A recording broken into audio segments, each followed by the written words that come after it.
Hello, welcome back to the High Ground podcast, and I am excited because I haven't had my boy Steven here on ever, but we've been mutuals for quite some time.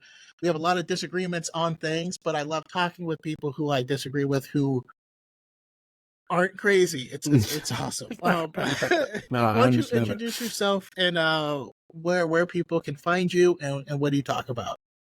Hi, so my name is SteveReacts2. I'm mostly on TikTok and YouTube. I'm rebuilding my YouTube, but yeah, you can mostly find me that on TikTok and YouTube. I'm gonna try to start Twitch, but we'll see. We'll see. We'll see. It's a lot of work.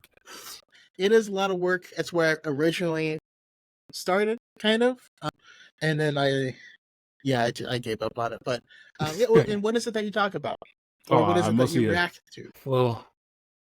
Funny you say that. I do a lot of comic reactions, comic media, Star Wars, superheroes, you name it, anything that has anything to do with superheroes or crazy wizards, I'm all for it. And so I love it. I love it.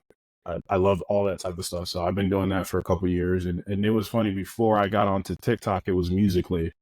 So when Musically was still doing its thing and everybody moved to TikTok, I blew up on my original YouTube channel doing reactions. Like I hit the sweet spot, because when I started doing reactions, that's when like everybody started doing reactions, Yeah, and like one video would bring in like over like 2,000, 3,000 views, and yeah, so I was thriving for a while on YouTube before I came over. yeah. I remember the Musically commercials, and I was like, man, that place is kind of cringe. I don't know if I'm.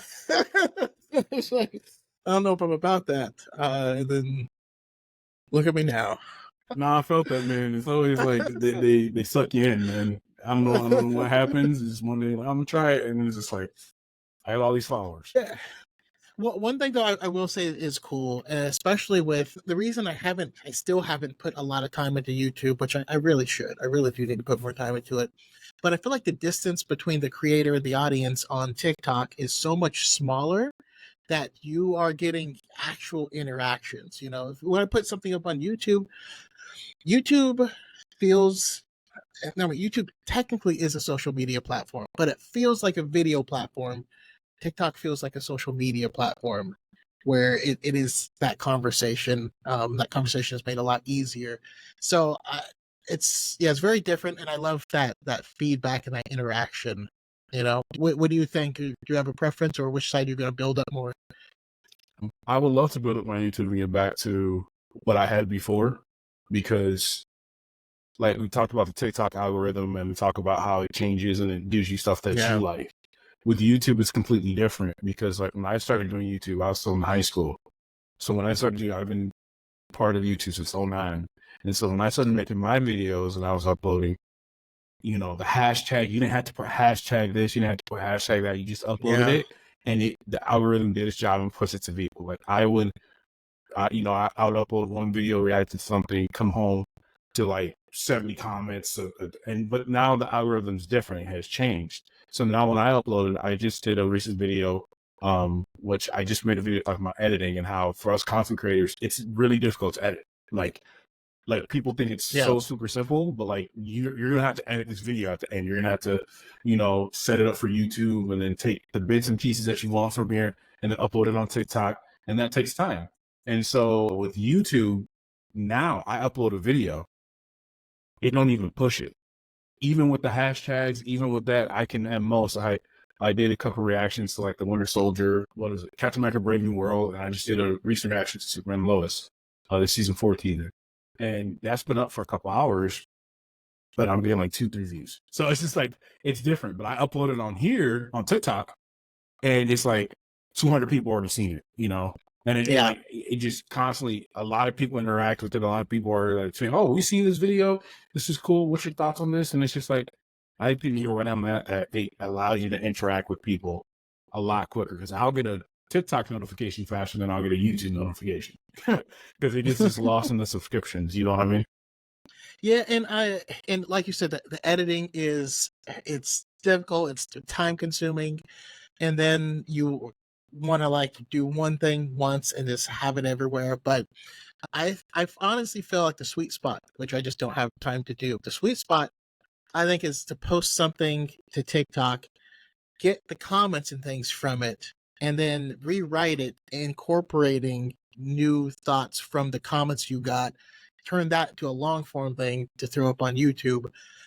That's what I want to start doing. I just don't have time to do that all, but Yeah. someday.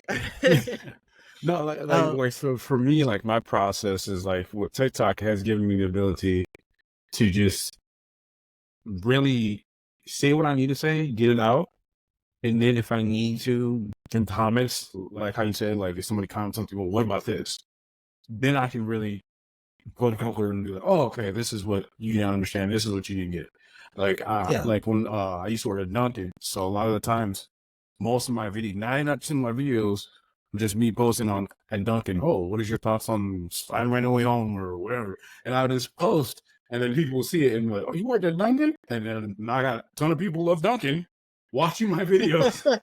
And now they're talking about Spider-Man. I'm just like, this one dude on TikTok. Yeah, so it's just, it's weird. My process is doing that. But I did do on YouTube, I like, it's weird for me now, but I used to do the write out a script. This is what I'm going to talk about. Break everything down. Use this image, use that image. And it wasn't bad for me, but I just felt like I was just not authentic when it came to it. So that's why I love how TikTok just allows me to, okay, talk about this, connect it, and then do a longer form video. So I appreciate that. So it made me Yeah. comfortable in the camera. You know what I mean? Yeah, no, I'm kind of the same way. I need to find a happy medium with like how much of a script I need to make sure I cover everything, but it can still come off natural and talk off the cuff.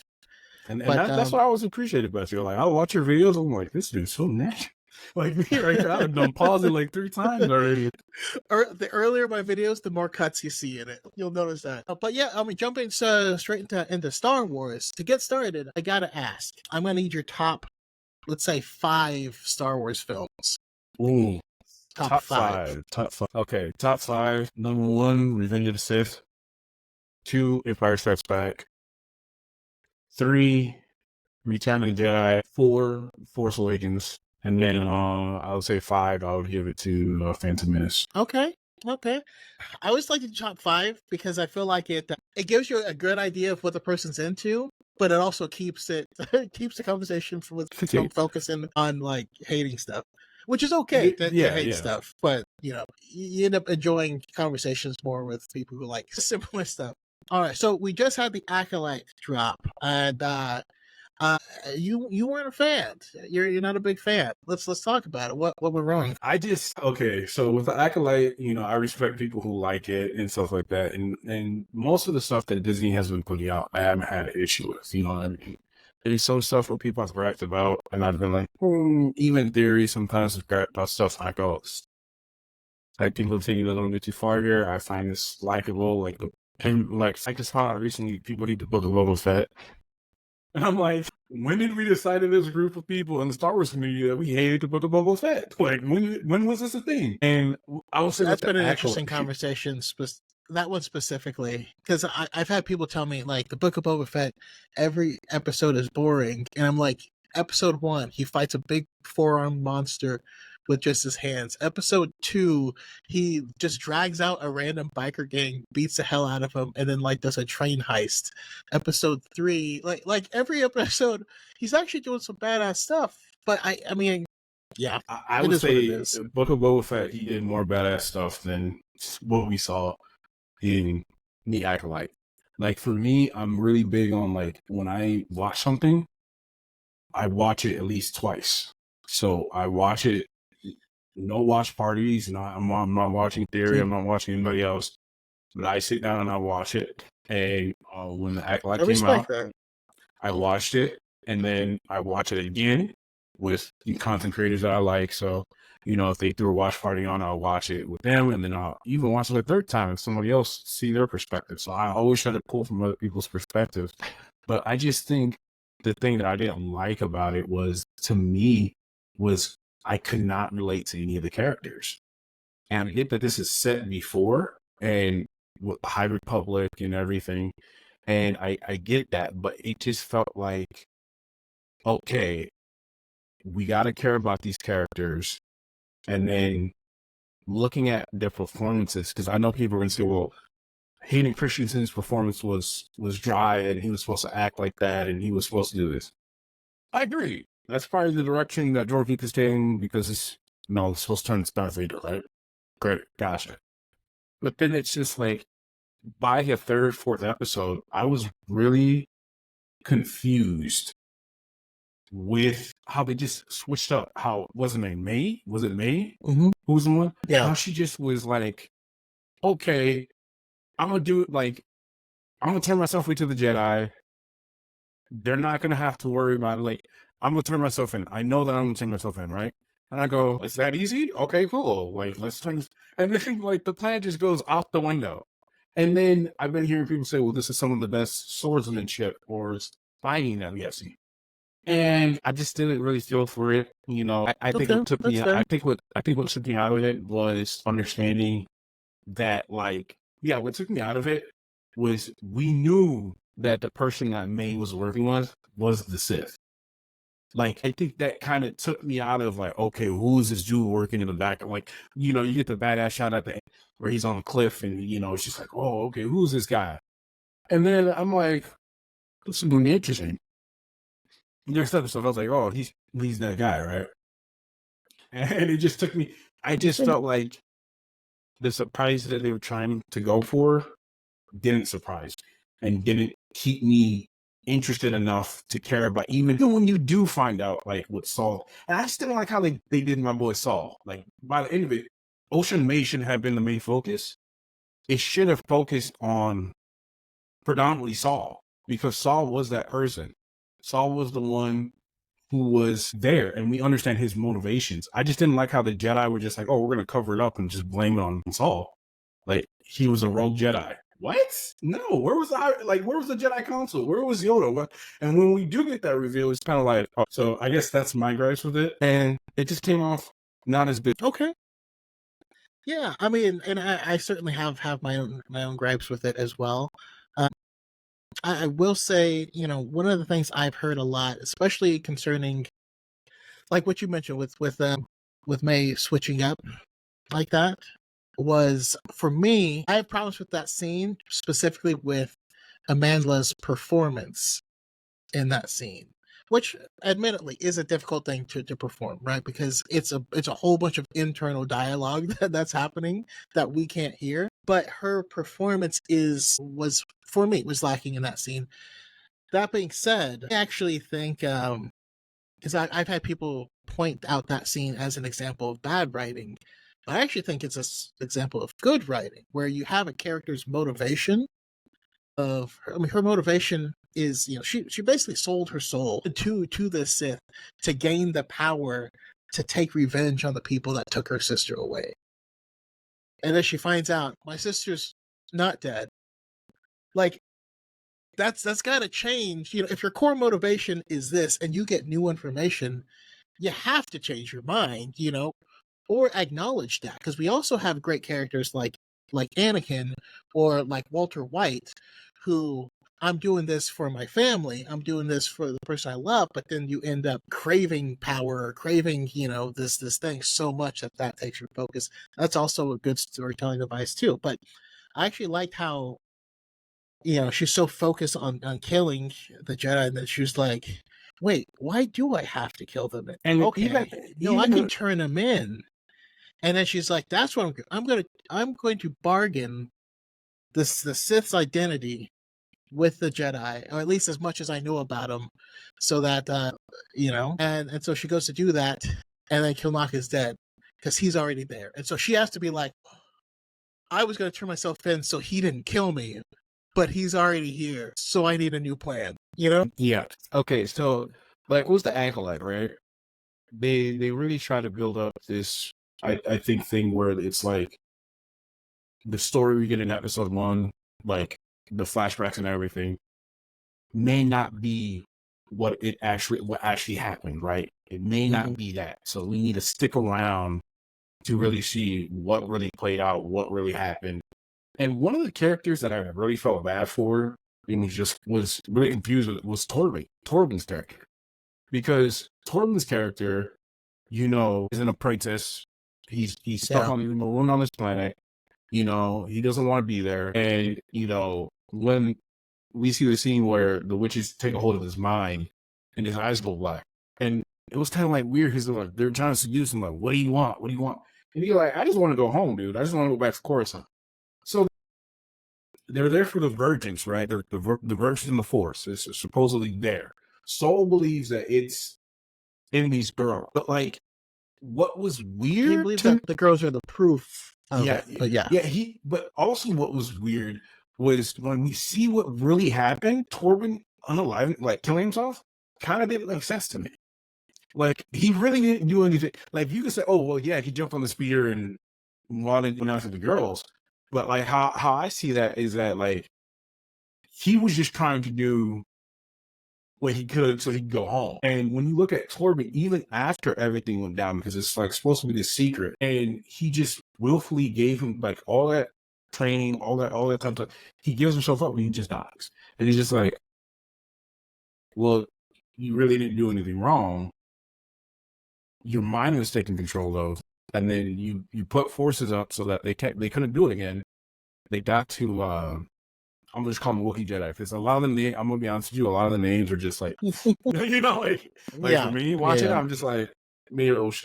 Then they cut their hair and they do the same thing. I'm just like, you're one of the two. No, you're one of them. But like, that was just generally me. That's how I felt. Like, I don't like how, like, when we get to the last episode, Saul was trying to tell Osha like that he loved her, because that kind of felt weird too. Like, where did this love come from all of a sudden?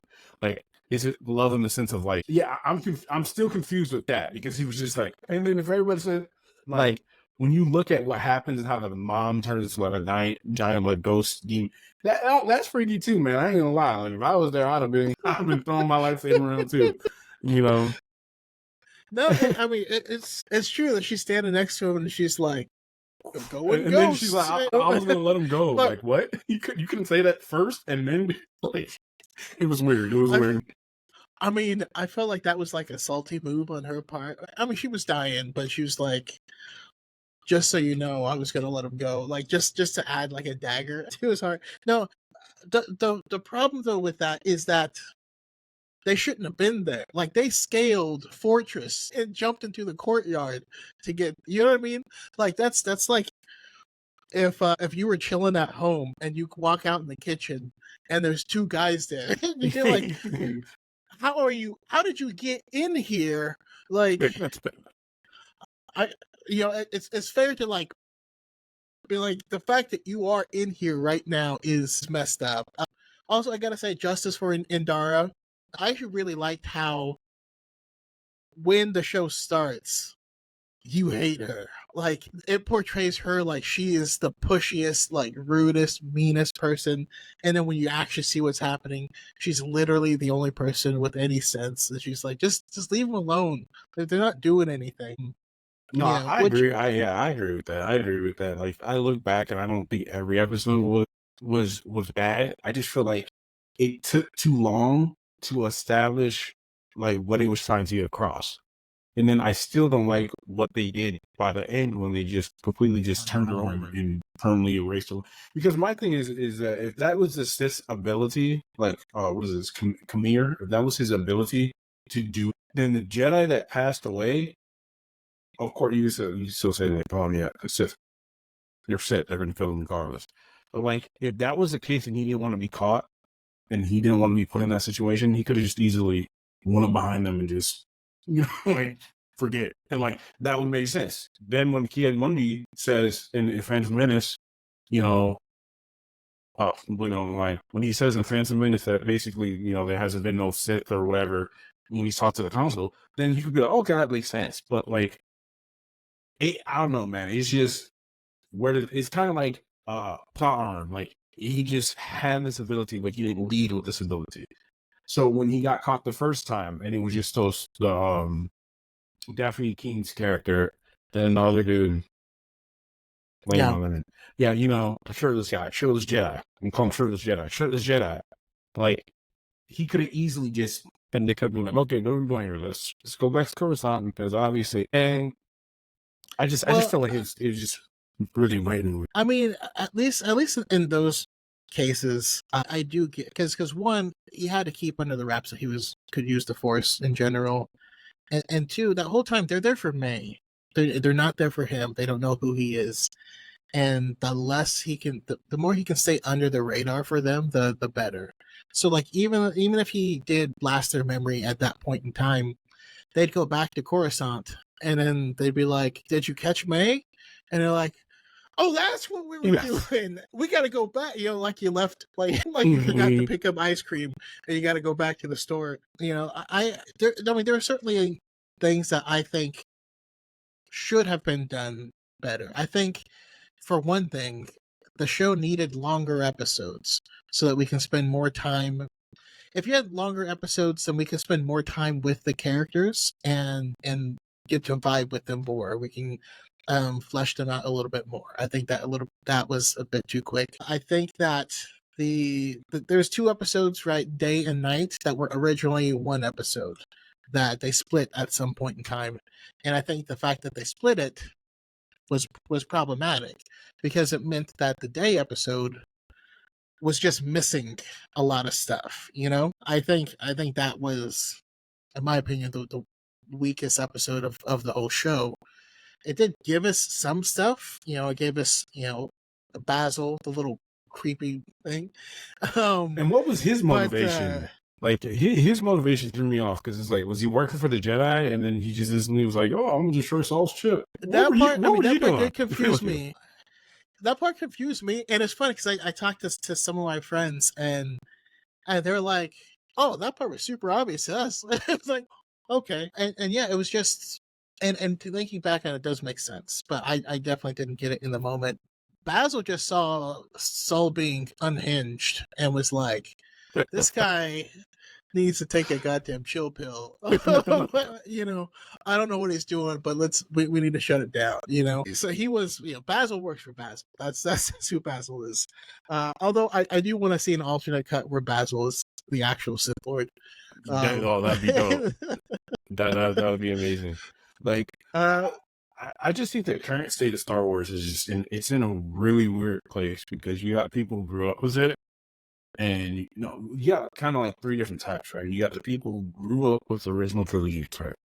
And now they're older, 50s, 60s, you know what I'm talking about. And then you have their kids who grew up now with the prequels, because now looking back, like, was it like 20, 30 years ago or something like that, which is weird. uh and then now you have the newer generation that's coming up and watching like the young Jedi Adventures and reading the High yeah, Republic books, and it's just like there's three set groups, and I respect each and every single one of them, but I just feel like currently what we're getting right now is as good. And like when people talk about the Mandalorian season 3, I'm now learning that they don't like the season 3 of the Mandalorian, and I'm like, I John, okay. Like, there's just a lot of stuff that, like, oh, it's either. And my thing is because just like how I met you through Theory's channel, when you first appeared on there, and I met you yeah, through Theory's channel, and then we became friends on TikTok. So I already knew who Theory was. How I see Theory is somebody who just has respect for George Lucas's vision, right? And because he respects George Lucas's vision, the more you alter it, now he's just like, I can't rock with it, right? And I get that. You're trying to say sure that's just like anybody who doesn't like say for instance in the comic world, people who don't like Batman killing. Like I have this conversation all the time. Batman needs to kill because like at this point Joker's done killed so many people. I'm just like, get rid of this dude, you'll be good, right? But you have people say, "Oh no, it's this entire thing," and it it's it weird. does make me chuckle when Batman is like, "I don't kill people," but that random henchman, he's never gonna walk Oh again, and yeah, he's gonna have to eat through a straw. in a Uh, coma, dude. Like, that, but I didn't kill him, so I'm good. But the guy at the top who's making all this stuff happen, you're like, come on, man. That dude. I don't know if you ever played Yeah, Injustice, right? I So, didn't play it, but I read the comics up to a point. oh, okay. So, during this time when Injustice came out, it was the New 52. that was currently going on in DC content, Yeah. and I kind of really didn't rock with it. What I did read in Injustice comics, and what I loved was basically Damian questions Batman when that happens in the game, that happens in the comics. He goes, "You won't kill this guy, but you'll beat him to a bloody pulp." And I'm just like, finally, somebody, your own son said it. Like, dude, he is correct. You're Batman. You have other means to stop these criminals, yet you don't do it. And it's just kind of like in Star Wars, it's just like what I really feel bad for is newer people who are coming up and are influencers in social media who are scared to talk about Star Wars. I don't think that's right at all. I feel like, whoa, like I get loving Star Wars and I get having an opinion for Star Wars. But if you're being toxic to the point where other people can't even talk, because that's kind of what happened. That's why I stopped talking about like Star Wars. Like if you look at my older videos, I talk about Star Wars, I didn't get like Mandalorian and all that stuff. And for a while I stopped because I was just getting, oh, you know what you're talking about and all this stuff. But Star Wars has been a part of my life since I was young. Like since I was a kid, I still remember the first time I seen Star Wars was Phantom Menace. It wasn't like the original trilogy. It was Phantom Menace on CBS, and I caught the Duel of Fates. I caught that, and that's kind of what brought me in because my half brother Joseph was into the original trilogy, and I still have a cassette tape to today of the Star Wars cassette tapes, and we got a garage sale, and we watched that, and then I got into Star Wars, and I read the encyclopedia like a nerd. Discovered this like 7 years between. I don't even know if that's still canon, but like I was just like, oh, encyclopedia this big, and I think some of my libraries loved it, man. Like there was a assassin droid that's like C3PO. Like that's so dope. Like I don't like, you know. So yeah, Star Wars is in a weird place. So I mean, kind of the way I see it is, there are people, like you said, back in the day, Theory and I, we're friends and stuff. I was on the channel, and I get people really loving George Lucas's vision for Star Wars, and having a lot of respect for that, which I do. I absolutely do, and I refer to my archives books and stuff all the time. But there's this thing I notice where there's a lot of people I don't think they actually know George Lucas's vision for Star Wars, because George Lucas, I love him to death. He's a weird dude. Oh, he is. No, he is. You look at his interviews, and one of the things he straight up says, he's like, I don't even know if I want to make more because people won't let me do what I want to do. They keep saying it has to be this, it has to be that, and he's like, if I build a house and I want to make it a greenhouse, well, you can come to me and say that should be a blue house. It's like, and maybe it should, but I want it to be a greenhouse, and like, so even now, when he stopped making Star Wars, he said he's still going to keep making films, just no one's ever going to see him because it's just what he loves to do, which leads me to believe there's this weird archive of just straight up George Lucas, like, crazy films somewhere that, maybe we'll get released someday. We'll see. When I look at George Lucas's favorite Clone Wars arc, right? It's not Anakin being a badass. It's droids. It's the droid arc of them just rolling across the weird desert for like several episodes. That's his favorite arc of the Clone Wars. He was the one who, in Attack of the Clones, put a 50s diner in the middle of Coruscant, which I love how weird that is. I feel like if a place like Dex's Diner showed up now, I think people would lose their crap and be like, what? That doesn't fit the aesthetic of Star Wars. This doesn't make any sense. Tell me I'm wrong. Tell me, No, you're not. You just like, and I think that's the thing. I think what I have learned is the internet. Well, with the power of the internet, you could literally do anything. They could cut this conversation and make it seem that we have said some of the most crazy stuff about Star Wars. And the thing, like with aesthetics too, is just like, I think with aesthetics, it can take you out of the moment. So you're right. If Dexter's diner popped up somewhere in the Mandalorian just randomly, we would have been like, "Yo, what is this out here?" You know? And like, I think Nebula's for the same with when Theory brought Brits and Screws. So I understood what he was talking about. It's that like, oh, this doesn't fit the world of Star Wars. But the way that blew up was just like, you guys are a kid, like, not name, but like other people in the Star Wars community were just like way up here, like this dude's crying about bricks and screws, and I'm just like, okay. I would have never noticed that because of just the type of person I am. I'll watch something once, you would have to watch a cameo video or a video breaking down everything, after the fact, because I can accept what was put out. You know what I mean? Just like with Force Awakens, just like Last Jedi, and just like Rise of Skywalker. I can accept all of that. I don't have to like it. Like, out of all the other movies like that have came through the sequels, I really didn't care for Rise of Skywalker. And I saw that opening night. It was just weird to me. It really felt, Same. I don't know. I didn't like how it ended, and then knowing that we're getting a Rey, like, solo movie, I guess, like, okay, the Emperor, that's kind of like how I feel like about Darth Plagueis, right? Popping up, right? How he just pops up. And so I'm like, were you there the whole, wait, so you saw Kymir's cheeks? Like you know what I mean? Like, you were there, like, the whole, like, and did he know you were there? Like, that's my question. Like, did he know you were there? Or were you just like, so, because I was just as confused as anybody when the Emperor came back. Like, I thought, like, wasn't this dude blown to smithereens in space? And now you're saying he's black and back and he's a cloning facility. And it's just like, oh, okay, cool. I can accept it. I can rock with it. But I just feel like there's so many things that I would have done differently. And every fan says that, right?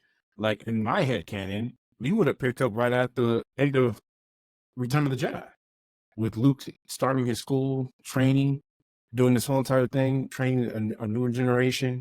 And then I really love Darth Maul as a character, so I would have brought him back, but because of Rebels, he's not back. Like, there's so much, like, so much stuff with it. There's so, because I would have given us at least a flashback with the original three Carrie Fisher and Han, and just having them kind of like get rid of the limits of clean up these other planets and stuff like that, and then we jump 30 years in the future and now we're following Grey. I think that's more believable, what was it last Jedi? They gave us the flashback with Leia training. No, that was Rise of Skywalker. That was always I'm like, okay, give us more of that. That's interesting. Like, that's what I want to see. Like, so I mean, to each its own, man. But like, I just feel like things are getting like too out of hand. And I respect like how I said in my video before. With Star Wars Nerd, I respect Star Wars Nerd, and I'm gonna defend him just the same way as I'm gonna defend you and the diet. That I love you guys. I think you guys are awesome. I always tune in and watch you guys and stuff.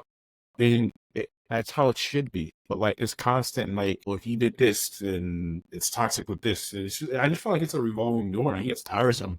Like, look, that's kind of like what's been putting me off to even if you get Acolyte season 2. Yeah, I mean, no, there's a period because I slowed down the content obviously during the writer's strike, right? I didn't want to cross those, but then even afterwards, I was like, it's kind of peaceful.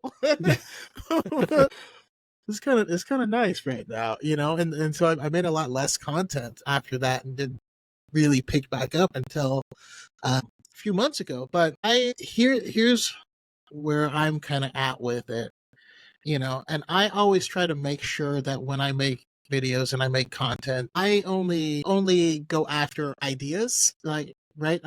You won't see me attack people. You'll even notice, like, in my real life, I don't talk about people behind their backs. I just don't. Mm-hmm.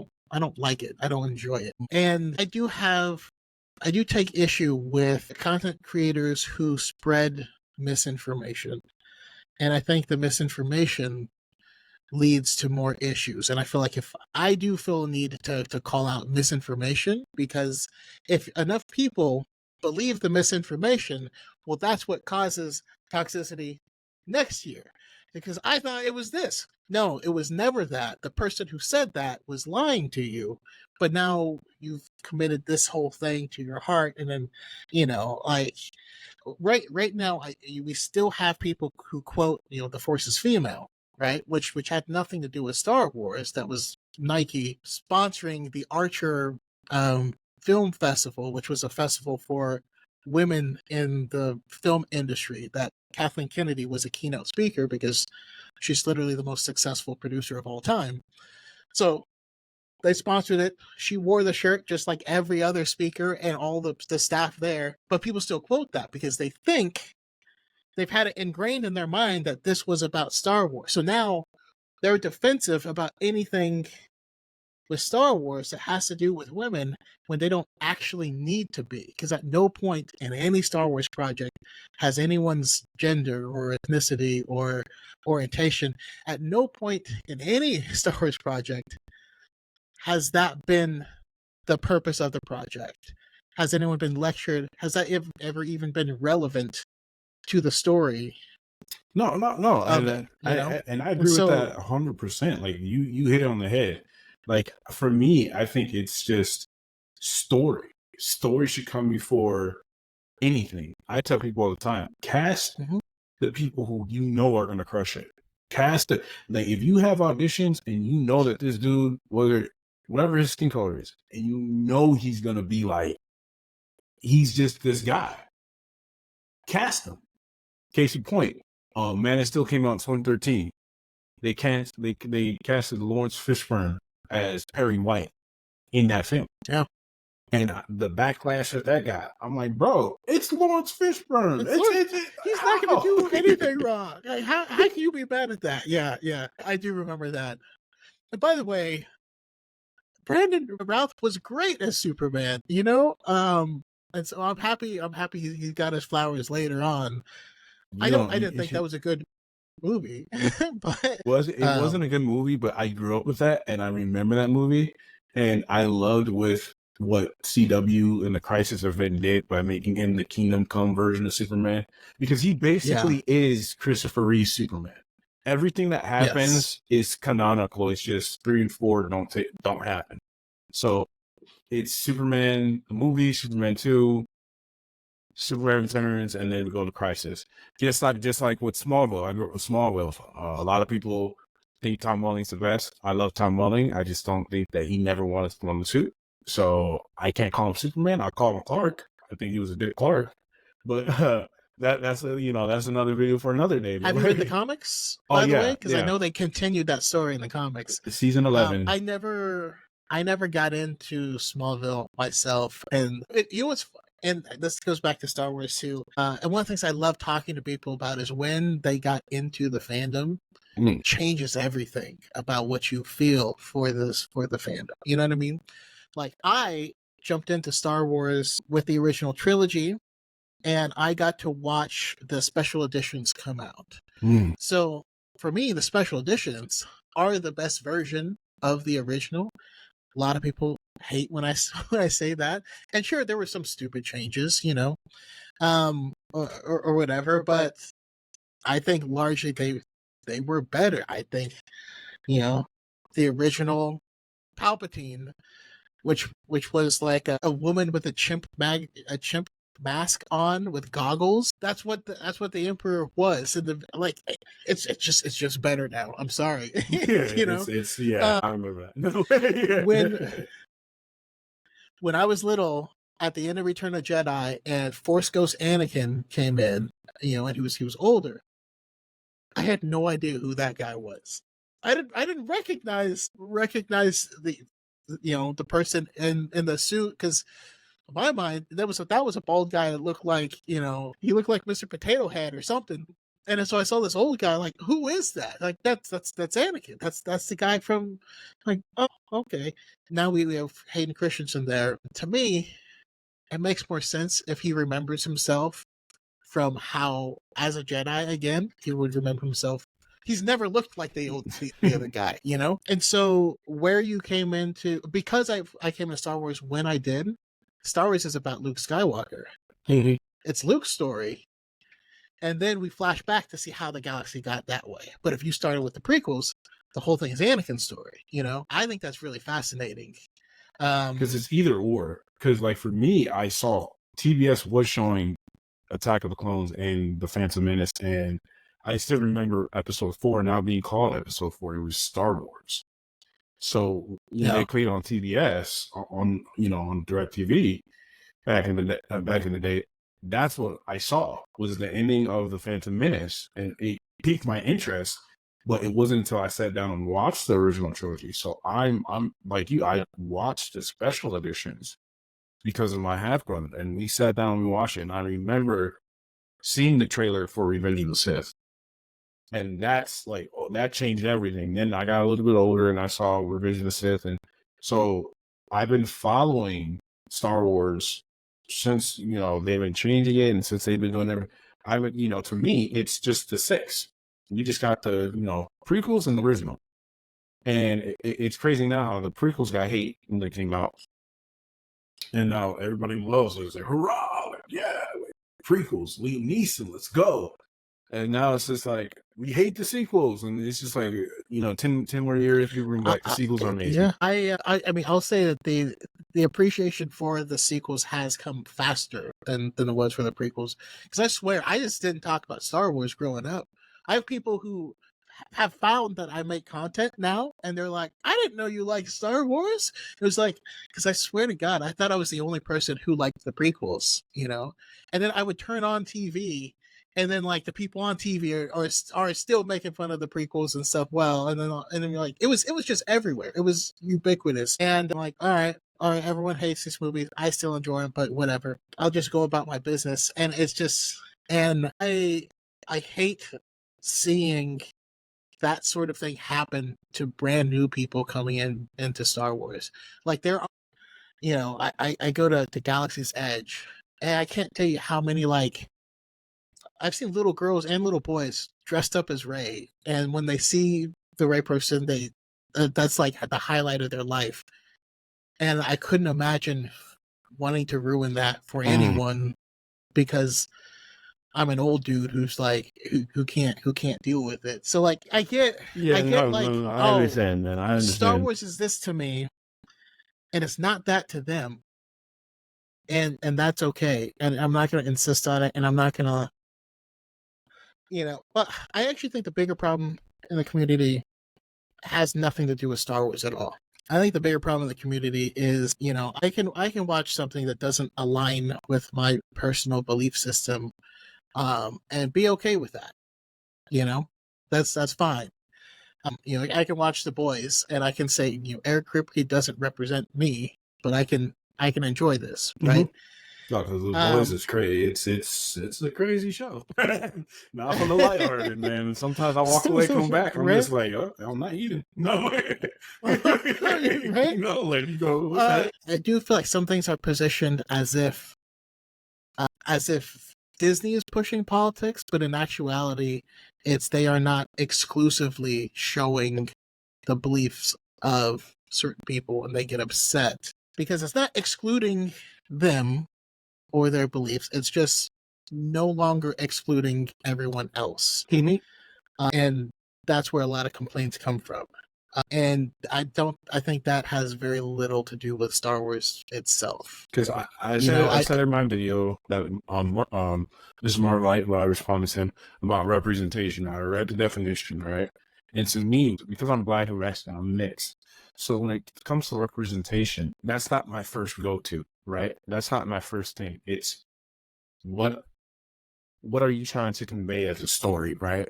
So I look at Acolyte, I look at Mandalorian, I look at, hopefully we can get a Luke Skywalker that fills some gas for 10 to 30 years, because I believe that there's something there. Right? absolutely. I think that would be amazing. Give me an animated Luke show. That's what I want. They did these little short films and stuff, like these action figures or something for Star Wars, and it was done in anime.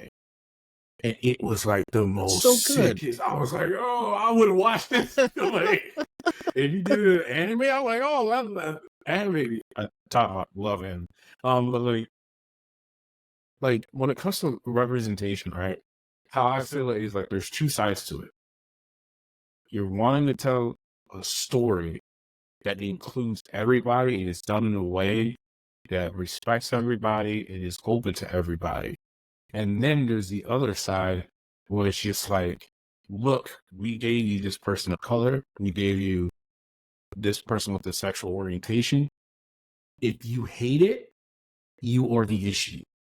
And that's like for me, like case in point, the 2016 Ghostbusters. We all know it's all women, and I'm not even a fan of Ghostbusters. That was the first Ghostbusters I saw. I enjoyed it. I thought it was hilarious.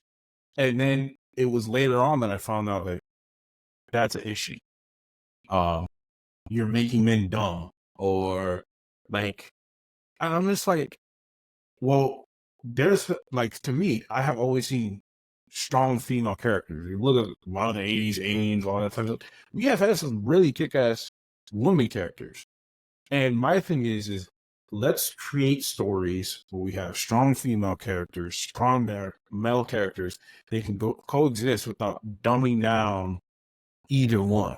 Because I don't like that. Like, give me a strong female character and just don't make men dumb. Like they're running around with chicken with the head cut off.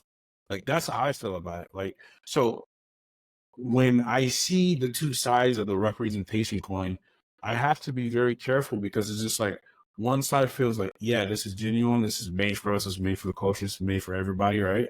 And then the other side feels like, well, we gave you this Black person, or we gave you this Hispanic person, so you have to take what. And most of the times when I see like the characters, like they're heavily stereotypical. It's just like, whoa, that's not how Mexicans act, and this is not how, like, you know what I mean? And so being like for me, like recently, I'm 27, like like understanding my culture is something that has come up more, right? Because my mom's Black, and she was a missionary in Mexico. She was from a nun.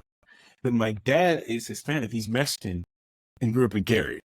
So like when I tell you like how I grew up was completely different. Thanksgiving, that's why I'm fat now. Everything's fried. Everything is fried. I can't see like I'm struggling now because everything is fried, dude. Thanksgiving is lit.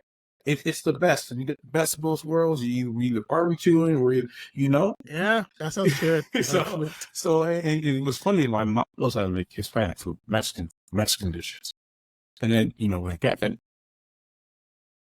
like that's my thing. So like for me, my wife is Mexican, and it's only recently she's learned how to cook. She couldn't make anything. I did all the cooking before. Oh, you know around? No, oh yeah, I can that's handle awesome. my business. That's awesome. So, I mean, like for me, yeah, go ahead. Well, I mean, so and that's something I do get. How do I put it? For me, I was talking to my friend, Danielle, written in the Star Wars, on here before, and for her, when it comes to Star Wars, like Andor, it's one of the most diverse projects that we've gotten. I think it's the best written thing that we've gotten. But when you watch it, and especially when she watches it, because Danielle's also Mexican, and this is also how she felt Rogue One. He starts talking, and she hears that's a Mexican guy with his actual Mexican accent. That's not why she's there. That's not the point. That doesn't affect the story. But that is something extra. That's an extra connection that like she's like feels connected to it. You know what I mean? And I think for me that's the way to do it. I think the best form of representation probably in a show would probably be like Brooklyn Nine-Nine, because that show, nothing in that show felt but the problem I think is that Hollywood has actually been pretty racist for a very long time. That it feels unnatural sometimes to have more. When the girls from Brooklyn Nine-Nine talk about it, neither of them thought they were getting the part, because they're like, "Yeah, I saw another Hispanic woman, and you only get one per show. That's just the rule." Because that just doesn't ever happen. If you get too many Black people on a show, it becomes a Black show. And I think that's the problem. And I'm happy that we are leading away from that. Now there is an issue with corporations using this. Target will put out a bunch of rainbow stuff. They don't care. You know what I mean? Is that pandering? Yes, but at the same time, that doesn't mean they shouldn't do it. You know what I mean? So I feel like, yes, they're doing this on purpose to do it, but at least that's a step in the right direction. And because you all see the there's jokes. the others. You all see the jokes with that. Like as soon as Prime Month is over, it's back. Somebody said back in the Yeah, closet. I'm like, boy, you can't do that. No, you can't. You can't say that. So you can't. No, you can't do that. That is wrong. That's a no. You can't say when it's over. Back. No. Like, so like, yeah, Oh, man. Yeah, I get it. Hollywood. Man, I think that's yeah, why. Chloe Bennett, who from Agents of Shield, right? Yeah, Her actual last name is it Chang? She's half Chinese, and so she's even talked about she could never get cast in anything in Hollywood except as like the quirky best friend because she wasn't Asian enough for an Asian role, but she didn't fit in any other roles, and so she was like the ethnically ambiguous funny best friend to the main character all the time, and never got a shot. And like that type of thing just kind of makes me sad. And I'm happy to move past it. With the Acolyte, specifically, all of these people in the Acolyte are either people that Leslie Headland has worked directly with on a previous project, or people she has wanted to work with for a specific reason. Like there's these ideas. How do I put it? There's a lot of hate in the community when people see diverse casting because they think it was not natural. It's not naturally done, and think that that's a horrible thought, right? Just in general, because that's never. If you believe that sight unseen, if you believe that without doing any research or homework, I do think that's a you problem. You know what I mean? Like when Halle Bailey got cast as Little Mermaid, and you hear the story where they saw her perform, and they're like, "That's the voice we're looking for. Let's bring her in for an audition." And then they auditioned hundreds of girls afterwards, and they're like, "We still like her the best." I think she deserves a role in that case, but people got mad and made assumptions. No, they only brought her in for this reason, and that's just not true. Same thing happened on the Acolyte, where again, these are people that Leslie Headland worked with on Russian Dolls, on some of her previous projects, or her actual wife is Vanessa Rowe, or she brought in Jackie. She was like, I wanted to give X-23 a lightsaber, so I brought her in, and I was like, I can't be mad at that, Or she wrote like Manny Jacinto's character, the stranger or Chimera. She wrote that for him. She loved his performances and wrote him into the story. Where like if he didn't want to do it, she would have had to rewrite the character. That I'm okay with. And so now, and I'm someone who's been following. This has been my most anticipated project. So I've been following all the interviews, so I know this stuff.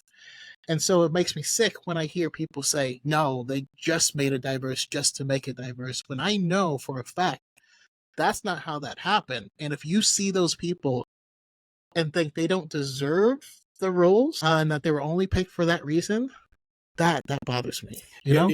And to go off of that, because again, it all ties back into the main topic of Star Wars and the internet and everything.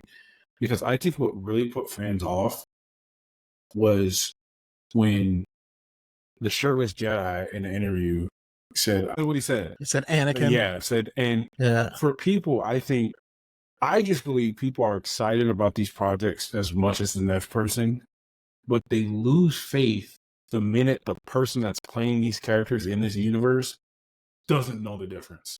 And I think that shuts people out. Like when I didn't know anything about this until days later after that interview came out and I watched it. And I'm like, I get what he's saying. The first thing, I'm going to be honest with you. I just assumed he just misspoke. Yeah, I thought he misspoke, but then I was also thinking he was talking about Phantom Menace.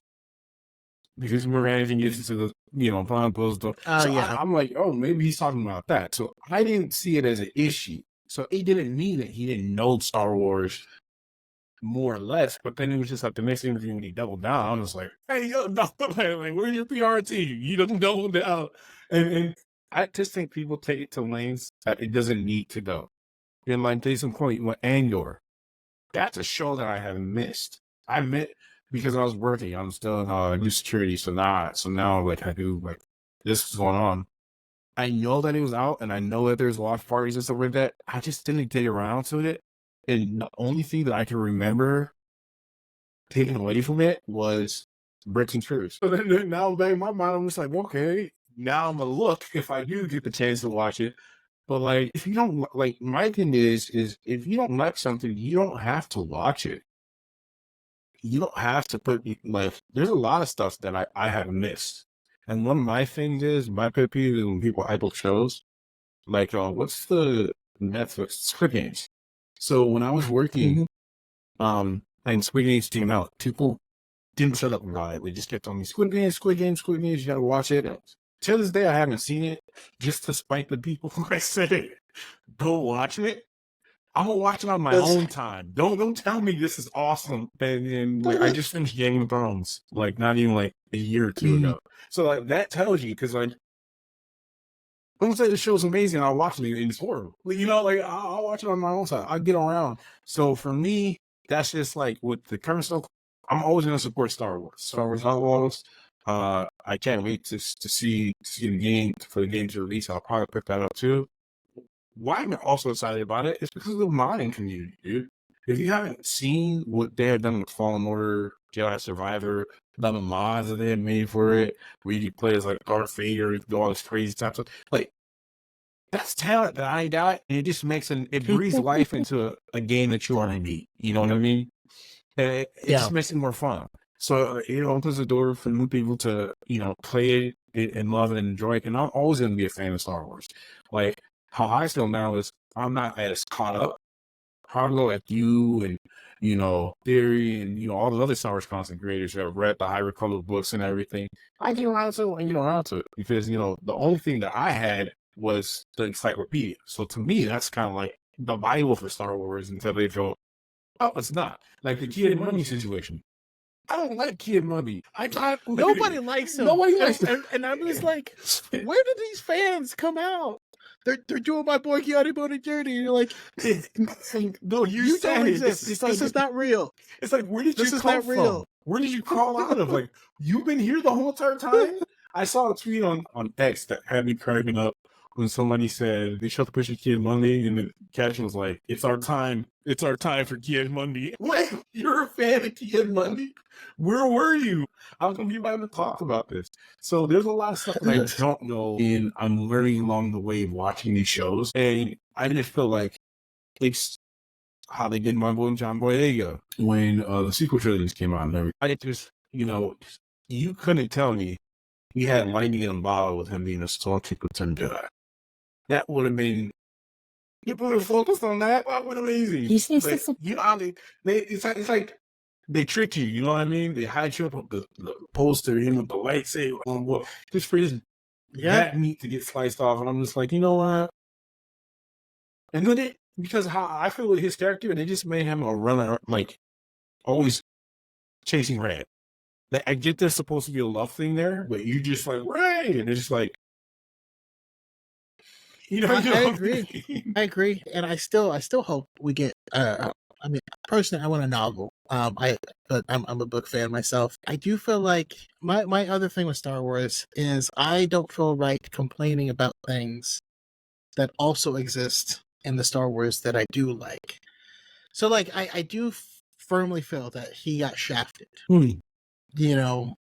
Intentionally, because they did a bait and switch marketing campaign because they thought that would do something, and I think it did the opposite of what they actually wanted. But I also look at Padme being such a dynamic character in the first two movies, and then she just sits in rooms being pregnant in the third one. Where, like, in the novelization, she's actively doing stuff. She's trying to, like, start the rebellion. She's doing all this Padme stuff, and I'm like, that's what I want her to be doing. I feel like she got shafted in the movie. In the original trilogy, Han just did nothing in the entire third movie, and which is more understandable. They didn't know if he was coming back for the third movie, so they just basically wrote it without needing him. But I think that hurt the movie as well. But moreover, and one of the things I appreciate about you is if you don't know something, you don't complain about it. Exactly. And so there's people who just dislike Disney Star Wars stuff, right? They just dislike all the canon Star Wars stuff. And that's okay. That's valid. That's a super valid complaint. It's been more than 10 years. There's a lot of new books. There's a lot of new comics. There's a lot of new Star Wars. And if you don't like any of that, if you don't read any of that, if you don't interact with any of those stories, don't watch the new canon show and tell me that it's wrong, because you don't know. You've actively avoided knowing any of the canon material. That's the thing that's been bothering No, me. but that's valid because crosses over to so many fandoms, right? Like, you know, like I said, I feel like I'm an old man trapped in a young person's body. How I grew up watching old movies. You know what I mean? Charlton Heston's Planet of the Apes, Charles Bronson's Death Wish. Like this is something I grew up with. 1978 Superman the movie. So when you talk to me about Superman is like legit my favorite character. I love Superman. Like, I go out of my way to show my love for Superman because I love him so much. He's a great character. And like now we're living in like the Superman Renaissance, man. Like you got my vision of Superman, you got Superman and Lois, you got the new James Gunn Superman movie. So this goes over to anything because there's a lot of times when I talk to people and they're like, "Oh yeah, Batman's better," and I go, "Okay, you know some of Batman's feats?" Like, no, I just know you free check Superman's ass. Like you need no talent, man. I'm just like, you haven't read the comics, have you? Like like so it goes with a lot of fans, like with DC, with Marvel, like now I think because Marvel is giving us such quality movies, like the Infinity War, like everything coming out, people nitpick too much, and I'm kind of like that too now because we've been eating good, we've been eating freaking caviar, and now they gave us some sardines, and everybody's just like, yo, what is going on here? This ain't good, bro. Like this is horrible. Like the argument that I hate now is for Captain America, right? Sam has been given the shield. Captain America gave the mantle to him. He is Captain America. He is not the Falcon. He is not, that's the same way that's how it works. When you pass the mantle on, that character is no longer who they were before. I kind of don't like how, like, now we're years into Falcon and the Winter Soldier, right? And they're still trying to decide, is he Captain America or not? He's Captain America. Just give it to him. Let him be. It doesn't matter. Like, he's Captain Yeah. America. He's not the Falcon. And listen, Marvel is not doing anyone any favors by like avoiding him being Cap in everything else. That pisses me off. Like you're telling me in no scenario in What If do you have him be Cap? Why is it always Captain Carter in what? Oh, yeah, that bugs me. I think Because Multiverse of when you Madness read, hurt us with Captain Carter. Go off your point. yeah, That hurt us because people got hyped for Captain Carter more than Sam Wilson, Captain America. Because people are like, okay, her? Okay, cool, I'll take her. You know what I mean? Like, so yeah, like, you said it, man. Like, that kind of hurt us in Multiverse of Madness, no matter what. I feel like new people were like, okay. so do you have high hopes for Brave New World? I'm gonna go see it. Like, I have seen every Marvel movie. I have been free in, so I'm still gonna show and see it. I watched literally all the Marvel stuff, including She-Hulk. People are mad at the menu Sally's birthday team. That's probably my top 10. That's quality, man. That's quality, bro. Like, I don't know what to tell you. So I have high hopes. I think, I think what also hurts is when the actor isn't likable outside of what they're known as. You know what I mean? I think when you're not likable outside of your character, if kids come up to you, or you feel like you're too good, I think that kills whatever momentum you're trying to do or build for this new character. I think that people saw Chris Evans filming against Captain America. He would come out and say hi or whatever, or, talk to kids or whatever. I hear stories about that. That makes you go, now we got the wrong guy. But the more negative I hear, it just goes, that you're not like this likable person outside of the role that you're trying to portray, which is a character who is free and for everybody. That's an issue. Yeah, it's I do think it's interesting how much things outside of the projects now can affect the projects, and rightfully so. You know, I think Ezra Miller's nonsense is, you know, uh, yeah, That was the big that I saw Flash in theaters opening night IMAX. That was probably the worst comic book movie I have seen. And the only thing that saved it, in my personal view, was Michael Keaton. Because who's not a fan of the yeah, '89 Batman? Like, I was looking at this and I could have been like, why don't you just give him a movie? Because what, like, it's why don't you just give him a, you know, because the comics are currently continuing like the Donnaverse and the Burtonverse. yeah, So they currently right now have Superman 78, which is a continuation of Christopher Reeve Superman. So you can get it in novel form. And they have Age 2 Part 2, which is the Metal Curtain, which is Superman fighting Metallica for Christopher Reeve Superman fighting Metallica for the first time.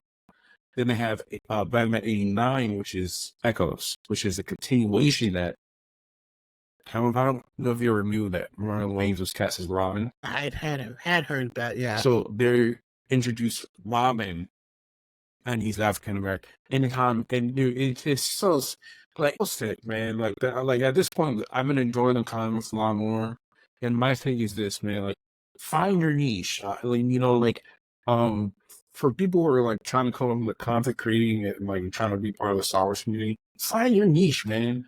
Like, if you yes, can't find what you like to do, I love editing videos. I can sit here editing videos all day. That's just my thing. That's like therapy for me. But like when I see people like, well, I gotta do this and I gotta sound like all right, I talk to a robot so that they get the views and I have to make sure that it's flash. Like I'm like, one, you're gonna get somebody to here with how many strobes you just put in this one singular video. It's okay, bro. Talk your piece, be funny, you know, and you know, they're gonna know the fake from the real, you know, because once you start doing something and you see other people doing it, you already succeeded, you know. Like I had a buddy on TikTok, King yeah. Lion. He does comic books. He creates comic books, and he's against the grain. He hates Batman. Like, watch it. If you ever get a chance, check out stuff. He hates Batman. Oh yeah. Oh no, no. He's got me using the term batsexual. Bro, like he has created. Like I thoroughly enjoyed his videos, and this is somebody who knows how the comic books work. Can tell you the history. He's such a nice person who will have his ways to help children and all this other stuff. That's what you should aim for. You know what I mean? Like, that's what I tell people all the time. Yeah. Oh, and then at the same time, there's another content creator called the Batman Stan, and I love him too. Yeah, I see both You know, sides. and they disagree with stuff a lot, but like that's where we need to be. And like, and to your point of finding your niche, because I'll have people ask like, man, how do you get into content creation? And I'm like, well, you know what I did? I read like 400 Star Wars novels before I ever started making a video. You know what I mean? Like you can't. So I talk the way I do and about the stuff I do because I'm caught up with all this canon lore, with all this legends lore and stuff, and my brain just works in a weird way where I can just recall just about all of that. Um, but then I have friends who's like focuses on biology for Star Wars characters, and I think that's sick as well. People like approach it from from your angle because you are not like you're not gonna out me, you know. I can't out Choco the And Choco. Like it's not inside, and I can't do it. You know what I mean? which is just not me trying to brag, but I just mean like you know, people will see someone like, okay, they get views because they generate a lot of hate, so I'm gonna be worse than they are, and then like this becomes this race to the bottom, and like and it doesn't work, right? Because I don't even know. I actually do know some content creators who make hate content, and when you talk to them in real life, they're miserable. They actually don't hate the stuff, and they're like, I gotta keep doing this. I don't even know how. I don't even know how they keep that up. It's gnarly, That but sounds mentally exhausting, dude. That really does to hate. Like you guys know, I am a fan of theory. You know what I mean? Like I am. I could teach a really yeah. cool beat. I see past the video maker or the content creator. It's like how I see past. Not say that you like. I don't see past. I see that you guys are just genuine people, two very genuine, passionate people about Star Wars. So the spectrum is different for both of you. And so sometimes I love to Twitter and TikTok and just like, there's getting hate on. I'm just, what is he nodding to? Like I'm just like, and then I see your videos and it's just like a breath of fresh air. I'm just like, oh, this is pleasant. Let's stay space. I'm gonna stay here a little bit, watch Chaco's videos, throw to the next one, But it's just like the niche thing. Like for me, a lot of people need to understand you have to find your voice because there's so many other voices out there. When I started doing YouTube, I never thought that I would meet people that I met. I had met some amazing people through YouTube, TikTok, and to go. I remember when Batman Superman came out, right? I got sent a package in DC. Still got the package, but my clothes. That's the highlight of my life, bro. You ain't got to. And I saw you get sent some from Hasbro. I was like, bro, this is yo. I'm just telling you now, Chaco. If you see my content switch up, bro, and I'm just happy all the time, and I'm loving everything that comes. If you see my next video and it's praising the Acolyte, don't ask questions, bro. I'm trying to get on your load. I'm trying to get some stuff out. I'm trying to be wake it all up. Well, you know what's funny though that people don't realize, because there's this person who went after Isabella Amidala, did a whole bunch of hate on her, and it was actually kind of funny because she actually is more in line with that person's views, but he, swear to God, just saw a woman and went into attack mode. Swear to God. Why? No, because he's like, well, he's like, yeah, I bet she loves Captain Holdo, and like he starts saying all this stuff when like Isabella Amidala like passionately hates the sequels and like and goes, but people get mad because she got a package from Hasbro as well. They're like, how come I don't get a package? And like, you don't like this stuff. Like, what do you? I don't know what you expect. And I'll be straight with you. I've had I've been reached out to before by like horror franchises and stuff like that I'm not into, and they're like, hey, we want to send you a package and thing. And I'm like, no thanks. Like I don't. I'm not into that. Like I'm not who you want to send it to. If you only have 20 packages to send out, send it to somebody who's actually gonna. I know you can find someone better. Yeah, send it to somebody who's actually gonna put it up. Because with me, if you send me something, I'm gonna break it down and I'm gonna see. Oh, and then this is I'm gonna hand it to the next person. My go-to example is the show Titans. How did you feel about Titans? Great start, but because of the lack of Batman, which is caught up in the weird TV lingo thing, I think it really hurt. Especially when they did the Death and Seven arc with Red Hood. I felt like it was weird. It's not a bad show. For me, it's not fun. For me personally, I hated that show with every fiber of my being.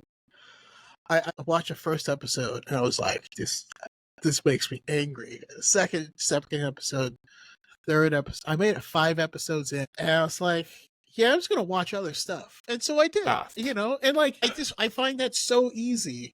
We have so much awesome comic book content. We got Star Wars stuff. There's Star Trek stuff that I still haven't even started yet. Anime has been popping off. Like last season of anime, stupid good. There's only a few things popping up right now that I'm really excited about for the summer season, which just means I could get to go back and catch up.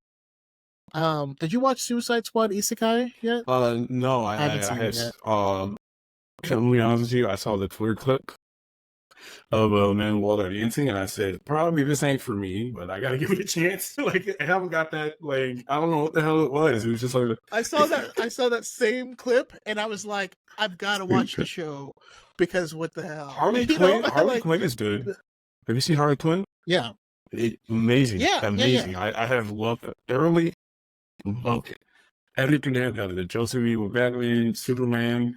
Like Harley Quinn is amazing. It's probably some of the best TV I've watched. DC wise. DC. Yeah, fantastic writers and stuff on that, and that they play around with ideas and narratives. And yeah, sure, they do. They disrespect my boy Batman a bit, but You like Batman? but it's all in good humor. I do like Batman. I wouldn't say he's my favorite. I've always grown up more on the Marvel side than the DC side. Yeah. Specifically comics. I only the TV and then was the Spider-Man and X-Men and all that. Fantastic Four. I've actually been talking to another friend where I might start like a separate, maybe every other week or once a month podcast where we go back through the MCU. Because when I think back on it, MCU has there's a lot of mid stuff in there. I still enjoy it. And like the overall thing that it creates is fantastic. But like pound for pound, like the movie Logan, I think washes everything in the MCU. How do I issue with that? Yeah. I did. I get what they're trying to do, but plot-wise, story-wise, I have so many problems. And like that. Plot-wise, story-wise, like I get what they're trying to do. Some scenes just again, plot devices. Like at the end when he takes those injections and the home back, he does them. I think there's a ton of that stuff on still more of it. Probably have died at the end. You know what I'm talking about? You don't like Stuff like that happens. Yeah, it's happening. Okay, question. That's how I feel about the third Nolan movie. Rises? Yeah. How do you feel about that film? I'm gonna be honest with you, Christian Bale isn't my favorite Batman. I remember that at the ends. I remember the trailer for the Joker. For the Dark Knight. I love the Dark Knight. I just recently rewatched the Dark Knight. But Rises, I have an issue with that too. Like he didn't even defeat Bane, who was Kevin. And then when Holly died, and now it's just like you never. I'm just like, oh my, no! I was like, what are you doing here, bro? What is this? Yeah, it's not bad. It's not bad. But I personally, I hated it. Listen, they lock Batman up in like a pit somewhere. His back is all messed up. He tries to climb out, barely makes it. They've taken his money from him, his house. He has no resources whatsoever. Next scene, he strolls into Gotham that's on lockdown in a suit and walks straight up to Catwoman. And you're like, how do you know where she was? How'd you know where she was? How'd you get back here? You know, he made a bat signal in fire on the bridge, and I'm like, did you climb up there? Did you do that? I know. And another thing too, that's a prison he was in, right? That was a prison he was in. He threw the rope down. When he got out and he threw the rope down, and I was said, bro, these are criminals, bro. You're in jail. They were coming for me. He's just like, no, okay, just kick the rope down. I was just like, but that's what I mean. It's, we can see this stuff and still, still have fun with it. Still, I enjoy the movies. I think Batman Begins is the best movie of that trilogy.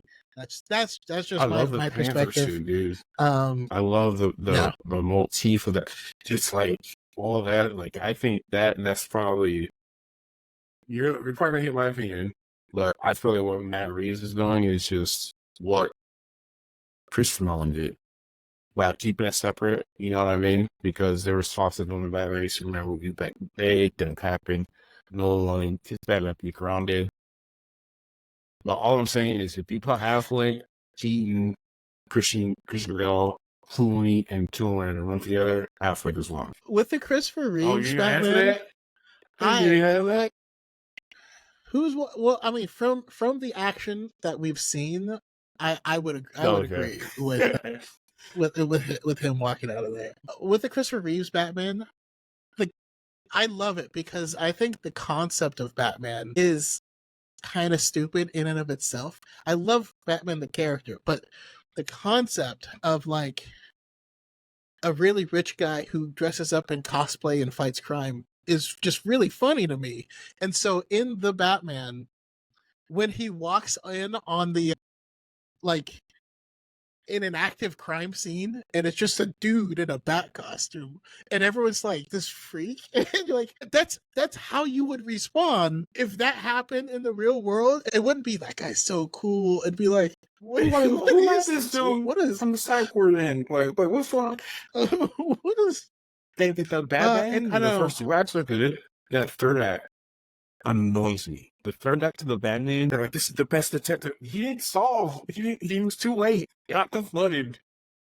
You're not, and like even the Riddler's like Hunter thing, right? It's to go after the upper class, right? And that's why he attacked the mayor. That's why he was like Bruce Wayne's family's yeah, responsible, all this type of stuff, and like he made it seem like he cared about the orphans.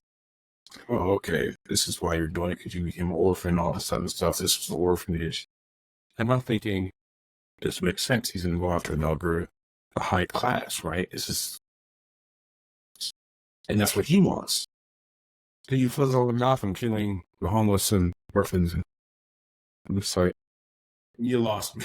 I mean, yeah, no, he did a thing that very much only affects, the people who are billionaires. Like, oh, you flooded my summer apartment. I'll just go to my upstate mansion, whatever. Yeah, no, you make a strong point there. Yeah. Um, Just all the people and the children just, oh, okay, here's your job. The president's fine though. Yeah, so we'll see. I did love how they kind of made him more of like a sweaty Redditor. Anything else? Although my favorite edition of the Riddler is, and this you'll probably disagree with, I love him on the Batman, the animated show. Dude, the Batman he was doesn't get praise. I love the Batman. He was like more tech based, and he was like he was. That was a really cool show. And it's not even because Joker was black and had dreadlocks. No, still this day, no, he's black. That character is black. Even when they revealed who he was, I'm like, no, that's a black. I don't care. Now, that Joker felt dangerous to me, because you never saw his hands. There's so many times where you know that, right? You never saw. It was like he had the psych Joker, right? But he never saw his hand. So that was kind of the freaky part, because he was just like Batman, and then they'll start fighting, and then he just throw somebody at you, hit you, and where did that come from? That's because you can't see his hands, bro. That's scary. I think that's scary more than anything. And he was always barefoot too. So like, did he throw that with his feet?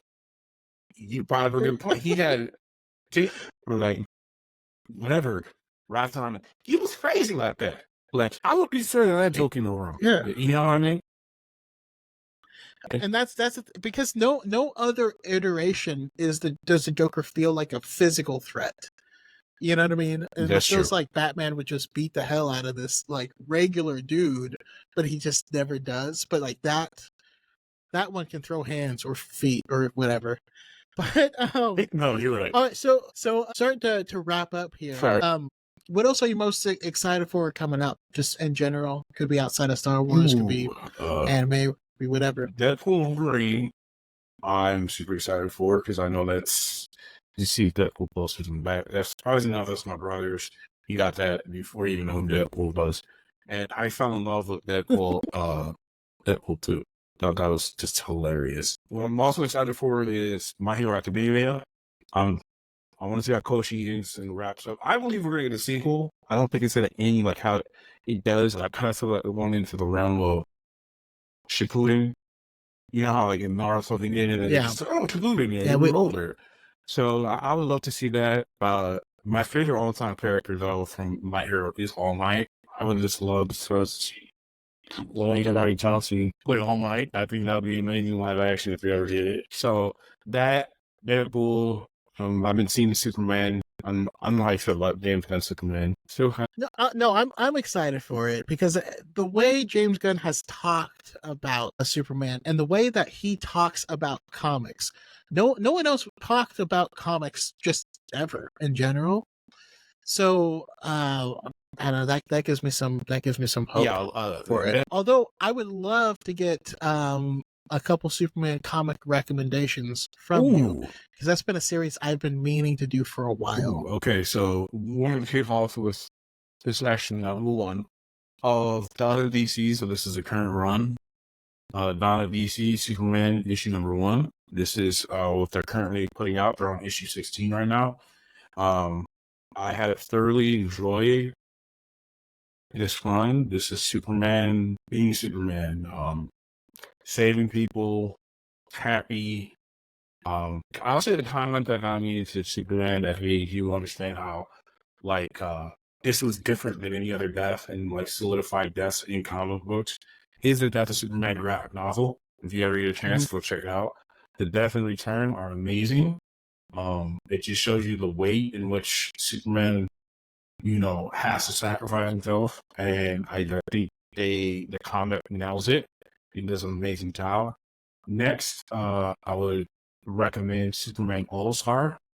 It's just a beautiful story of Superman being Superman and coming to grips with his guilt. Superman has always been that hopeful character, and Superman has always been somebody that I look up to because not only did I grow up with Superman, but he embodies what it is to be a superhero.